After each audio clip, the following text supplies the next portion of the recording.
Hello and welcome to Round Robin. I'm your host, Robin McCormick with the City of Hampton. And today we're going to talk to a couple of people who kind of single-handedly jumped in to help with a problem in the community. Many of you all have heard that some of our older cemeteries, particularly some of the historically black cemeteries, have been run down. There's no money to take care of them, and the volunteers who used to do it have passed away or are too old. So these two people heard of a cry in the community and brought some resources to bear. Welcome, Jennifer and Steve Stribley. How are you? Good. You guys are both senior master sergeants, did I say that right? Yes. At Langley, or we call it Joint Base Langley Eustis. I'm not sure exactly what the term is. Tell me how you got involved in this. You're not from here, you're both out of state. What brought this issue to your attention?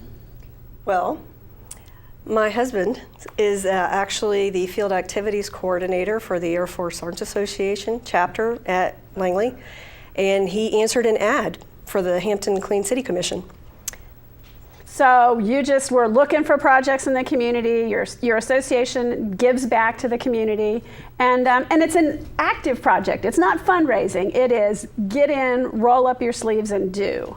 Absolutely, it's essentially 100% volunteerism.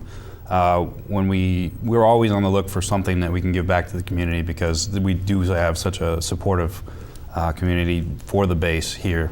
So once we found that and we got in contact with them, and then we realized the scope of it, then we knew that it was going to be a long-term project. After that, we went out and reached out to all the professional organizations that we even had an inkling could help out.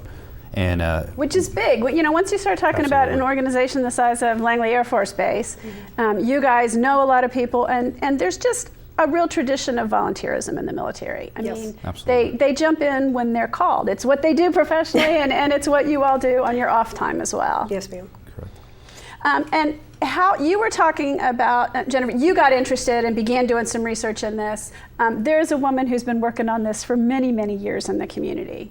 One of the few, yes, Marquita Latta. She definitely got to us and said, hey, you know, we really could use some help. So we went out and we looked and we observed and said, okay, we can get some resources together. And she has been trying for many, many years to do volunteer as a, here come this day and help, here come this day and help. But this now finally may be a longer term solution.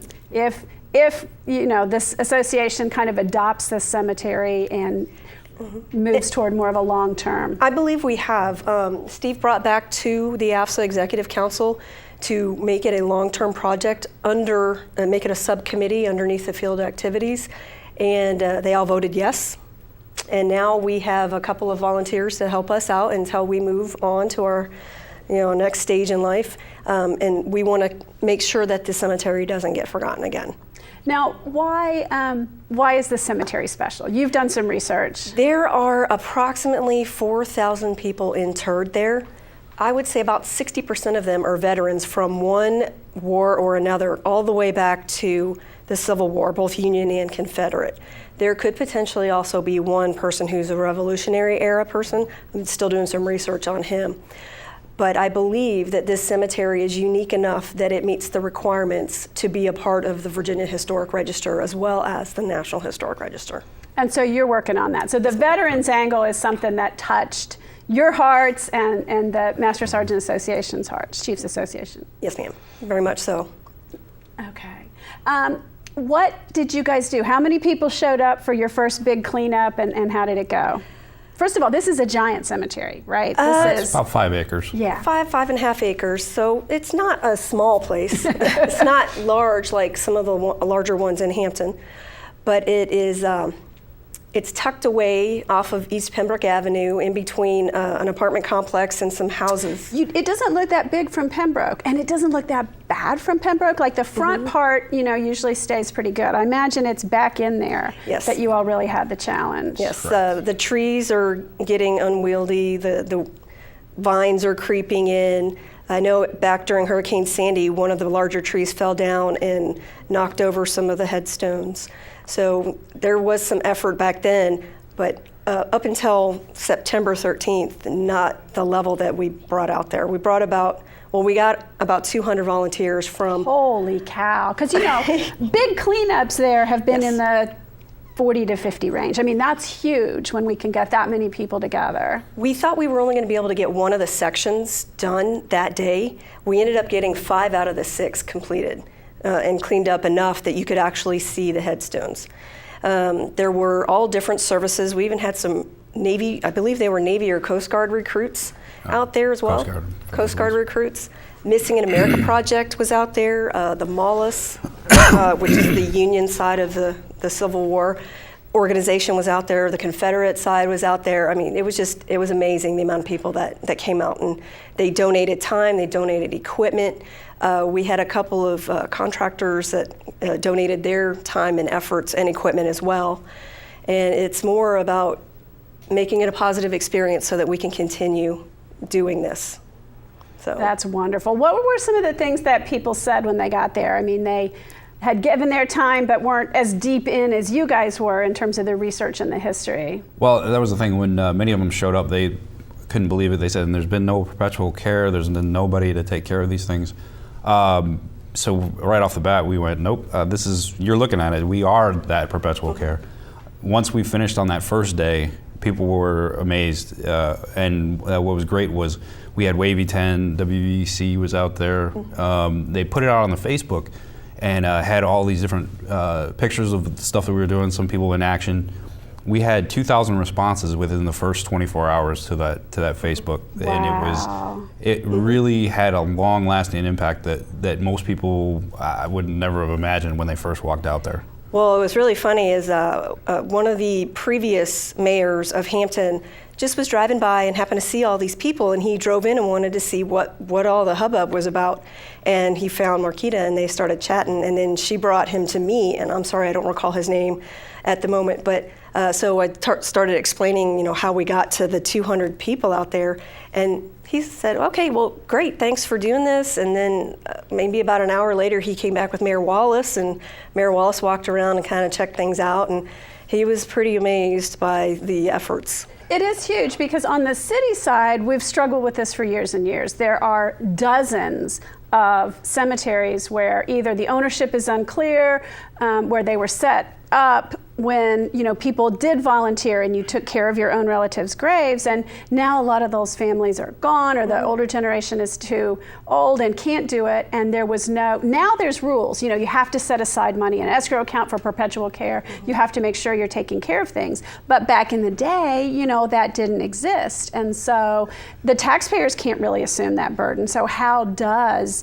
this continue? And we've been putting it out there and hoping volunteers would step in. So this is a huge victory. And that's that's one of the things that we still want to have it after this, where it isn't just about the Oakland one as well. I was going to ask. Well, the hard part is once we saw Oakland, we knew, because it's one of the larger ones in the area. I mean, it really is. It really is big. We wanted to do afterwards is once Oakland's kind of set up and trying to do sort of an adopt a spot, get a couple organizations maybe to take certain sections and then they just manage it. Because some of the people who are taking care of it are doing a good job, but they're very limited on what they can accomplish on that. But then eventually, as we branch out, I mean, there's plenty around. You don't have to go very far to find some of them. There's one right off King Street. That one, they have some of the inmates from the jail come out and cut it. And they're really not supposed to. It's only like in an emergency situation that you can use the inmates for things like that. It's right. illegal to do it as a regular ongoing. But things like that, if we can keep building the base of people who can help out with that, we would look to take on some of those as well. I have a map that I was going to say, because the city did put together a map and did a little bit of legal research in terms of trying to determine who owns them, because there are back taxes owed. There are, responsibility. We would like to cite somebody, but they really, can't find them, or it's a tough paper trail. I know the gentleman that technically still owns Oakland was brought into court. And that, I think, was the last time anybody saw him. I don't know where he is. I don't know if he's alive.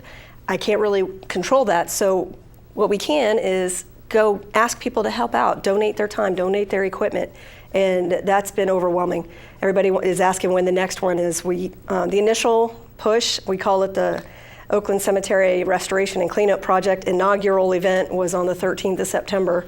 And we did another one on the 4th of October. We only had about 30 people that day, but we got a lot accomplished. And you may not need as many every time. Right. I mean, that's the thing. No. If you can keep it up monthly or so, it's not like you have to parachute in with the entire Air Force, once a year, once every couple years to. We've set up there's a Facebook page already that Marquita Latta maintains, and there's also I've set up a volunteer spot website for the Oakland Cemetery. So when we put out the calendar, we're going to do it through there. People can just go to the website and volunteer. And of course, we'll still ask our organizations on base, hey, we're going to do another one. Does anybody want to come out and help? So it's been pretty rewarding, and we're really focused on making it a positive for the community so that people want to come back out and do it rather than get angry at what happened in the past and things that we can't change.